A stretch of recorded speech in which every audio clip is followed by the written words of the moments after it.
You know what? I listened to a podcast with Marty Bent and a guy. I want to call him Freddy Krueger, but that can't be right. It is Freddy Krueger. I listened to it last night and I couldn't. I did Sorry. not get that reference when you said Fred No, the Krueger. guy's name is Freddy Yeah, Krueger. Fred Krueger. Fred Krueger. No way. But I'd like to get your thoughts, Hats, if because you've listened to it. But when I was sitting there listening, right, and I was thinking to myself, I'm putting on my normie hat. I just want price exposure. I don't care about UTXOs. I don't even really care about like self custody and that whole spiel. Like it hasn't resonated with me. I'm not gonna go and roll a dice, get 12 words, hammer it into some steel, bury it in the fucking garden. Like this is just not how the average person is gonna do it. The money is with boomers. They have most of the wealth, and the way that most people are going to be onboarded in the next sort of, and I mean, it could be as soon as like, the next 6 to 18 months, let's say, once the ETFs are there, they're just going to buy an ETF as if you're buying any other, share. You could buy Apple, S&P, whatever. And none of this is relevant. They don't care. And it's really for us Bitcoiners to care. We'll care, and we'll care about the people who care about freedom and who want to use Bitcoin as a tool for freedom, or fuck you money, which is partially why I love it so much. Whatever the case may be. And not just fuck you because this number go up, but it's also like, you'll never get this. It's all mine. And the average person can care about that. So like, I don't know what you guys think about that. I mean, this feels like a very esoteric in culture discussion. And I suspect that in the next couple of years, we'll be talking amongst ourselves about this problem, and average people just care about the number. So I would respond with a question, right? So since you have entered Bitcoin, what has your behavior done? Bearing in mind, you just told us you're now looking at mempool.space. Right? So what's going to happen, in my opinion, you're right. I mean, I'm being a prick, but like people don't care. They'll enter and they want exposure in the easiest, safest, what they perceive to be the easiest and safest and quickest and cheapest possible way. Yeah, that's absolutely how they'll enter.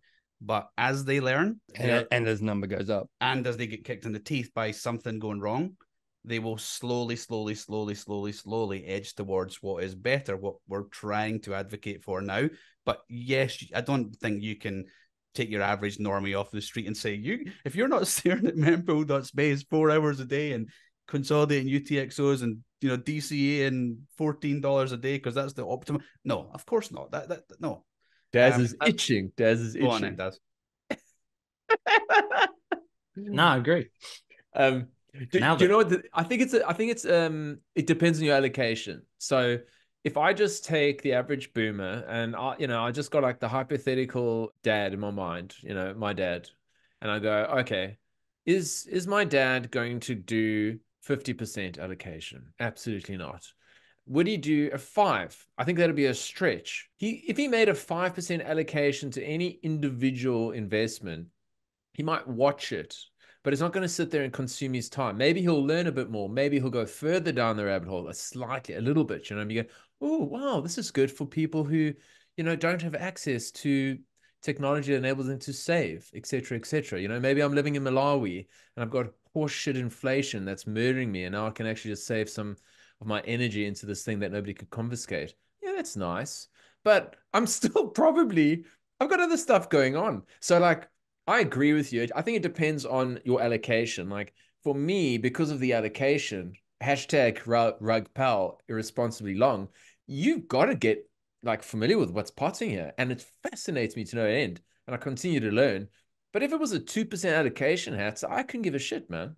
Okay, but what about if let's say we get your dad to 5% allocation, and then we get to September 2025, and that 5% is now 50% allocation, and he didn't even buy anymore. Yeah. That's the problem, right? That's you've nailed it there, right? And this is the same thing I think for Bitcoiners, even like thinking about their own custody and stuff like that. We're seeing it more and more with the work we're doing in this collaborative custody space with the Bitcoin advisor. Is like, if you've got like tens of thousands worth of Bitcoin, that's manageable in a single sig for most. It's like, if I fucked it up, it'd be devastating for me, but it wouldn't be life ending. But as soon as that starts to be meaningful wealth for a pleb, like into the 6 digits where you're like, oh, hang on, I could pay my house off with this. Or, this could really support my family. That's when you start to think about your single sig environment too, right? And you go, fuck, I am really at risk of fucking this up. Yeah. And You shit we're having yourself, those absolutely shit conversations yourself. every single day. And this is, I think, the same thing. And I think what we're going to see inevitable is institutional custody solutions. Whether you agree with that or you don't, they're absolutely coming. They're absolutely going to have, and that's where the majority of people will custody Bitcoin. I think where we need to really work as Bitcoiners now in this space is educating what are the trade-offs, and what would be a good or the best solution in that institutional trade-off. So I think I can't remember what pod was speaking about this the other day. It might have been one of Preston's, I think, with Joe Calasari, and that is like, okay, we're going to get ETFs. They're absolutely fucking coming. But what would a good ETF look like? A good ETF would be completely transparent, would post their addresses, would post their balances, would be able to prove that. The bad ETFs would be the BlackRocks potentially, who would keep everything obscured. It's like, oh no, we wouldn't give our addresses for security reasons, where it's like, well, I can post my addresses, you can't do anything fucking with them, so why not be as completely transparent as you absolutely could be? And I think that's the next phase for us in adoption, and as Bitcoiners, is to hold our mum and dad's hand, hold it, uncle's hand, and say, okay, you're gonna not own your own key, you're not gonna have base chain UTXOs, but you're gonna own Bitcoin through one of these vehicles. Which is the best one? What are the trade-offs? And then hopefully that toe in the door, dipping their toe in is enough for them to say then, okay, as it does become a meaningful allocation to their overall portfolio. I was the same thing. I started my self-managed super fund in 2020, took a very reasonable, diversified approach at the time for what I thought, what I was allowed to, with in consultation with wifey, because I was pretty bullish at the time, but I wasn't as bullish as I am now.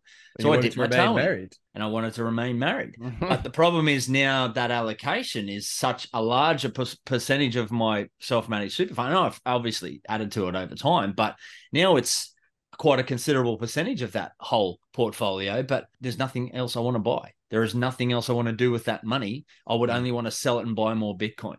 So it is, in my mind, the safest thing for my future is to have that. But that mentality starts to shift as your net wealth increases. And it's going to be the same thing for your dad with a 5% allocation. That will become a 10% allocation, a 15% allocation, in time, 50% allocation. And he's going to look at it and go, okay, if I take some off the table now, what are my options? And hopefully we've done our job in educating around what are your investable options. And it's all fucking dog shit and manipulated bullshit out there. You can't buy anything else, in my mind. There is nothing else to buy. I've looked.